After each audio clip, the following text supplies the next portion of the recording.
kau pun gereja. Kita sama-sama gereja dan pengikut Yesus di seluruh dunia. Kita sama-sama gereja.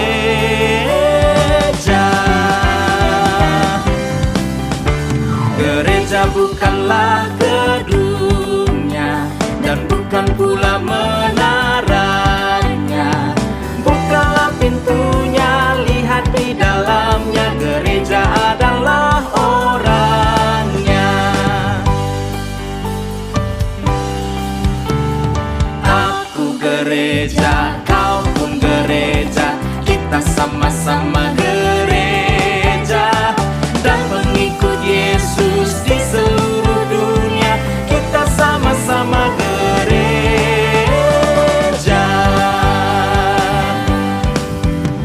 Berbagai macam manusia terdiri dari bangsa-bangsa, lain bahasanya dan warna kulitnya, tempatnya pun berbeda juga.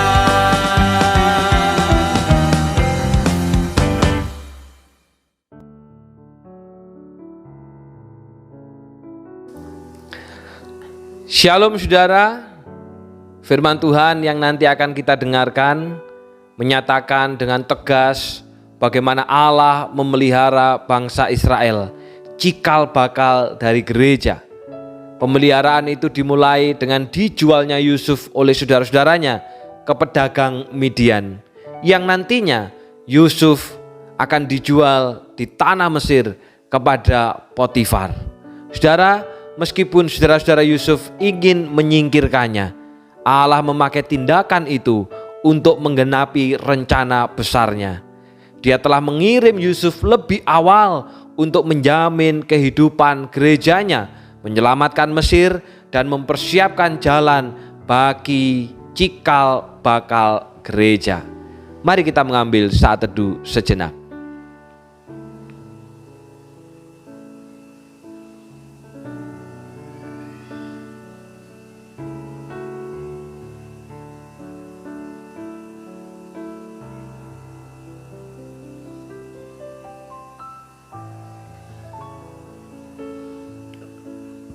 Persekutuan doa Rabu pada malam hari ini kita mulai di dalam nama Allah Bapa, Allah Putra, dan Allah Roh Kudus. Amin.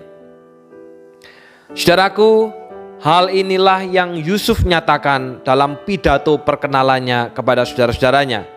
Yusuf tidak pernah menyalahkan saudara-saudaranya tentang apa yang telah mereka perbuat. Yusuf menyatakan bahwa Allah lah yang telah mengatur semuanya. Pernyataan ini oleh Yusuf akan diulangi lagi ketika saudara-saudaranya datang untuk menyatakan rasa bersalah mereka atas apa yang telah mereka lakukan setelah kematian ayah mereka. Saudara, Yusuf menyatakan bahwa pemeliharaan Allah telah bekerja melampaui dosa mereka. Suci, suci, suci. Kita nyanyikan pujian ini.